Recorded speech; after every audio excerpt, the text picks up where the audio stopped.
Anda berada di segmen Ulas Kompas dan kita akan bahas apa yang menjadi sorotan harian Kompas edisi Selasa 23 April 2024. Di halaman pertama saudara, ini ada foto yang menampilkan sejumlah hakim konstitusi.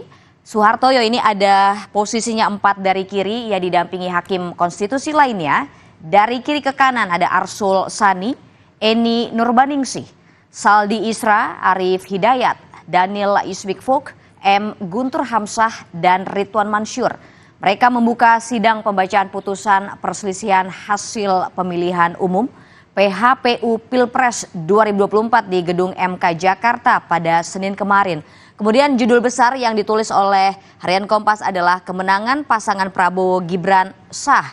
Putusan MK yang menolak seluruh permohonan perkara sengketa Pilpres 2024 diwarnai dengan pendapat berbeda dari 3 hakim. Anies Mohaimin dan Ganjar Mahfud pun menerima putusan itu. Mahkamah Konstitusi atau MK menolak seluruh permohonan sengketa hasil pemilihan presiden yang diajukan calon presiden, calon wakil presiden Anies Baswedan, Mohaimin Iskandar, dan juga Ganjar Pranowo Mahfud MD. Putusan MK yang diiringi dissenting opinion atau pendapat berbeda dari 3 hakim ini mengabsahkan kemenangan Prabowo Subianto Gibran Rakabuming Raka dalam pemilihan presiden 2024. Kemudian informasi lain ini terkait dengan ekspor impor, ada judul yang ditulis adalah surplus perdagangan sulit topang rupiah.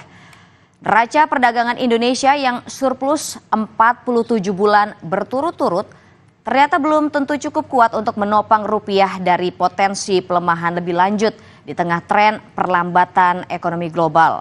Lonjakan surplus perdagangan pada Maret 2024 diperkirakan hanya sementara. Secara kumulatif, surplus perdagangan diperkirakan terus menyempit. Kemudian informasi lainnya adalah terkait dengan sepak bola Indonesia. Ini Piala Asia U23 berjumpa Korsel, keinginan Sintayong pun terwujud.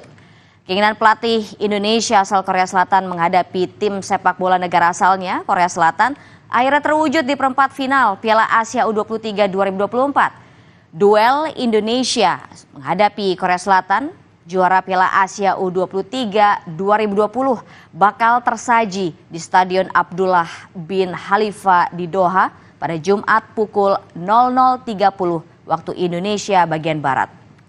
Kemudian informasi lainnya saudara yang jadi sorotan ada di halaman 15. Ini judulnya adalah Bandara Sam Ratulangi dibuka kembali. Bandara Sam Ratulangi di Manado, Sulawesi Utara akhirnya kembali dibuka untuk penerbangan komersial seiring turunnya status gunung ruang dari awas menjadi siaga pada Senin kemarin. Tetapi maskapai dan penyelenggara layanan navigasi masih harus mengatur ulang jadwal penerbangannya.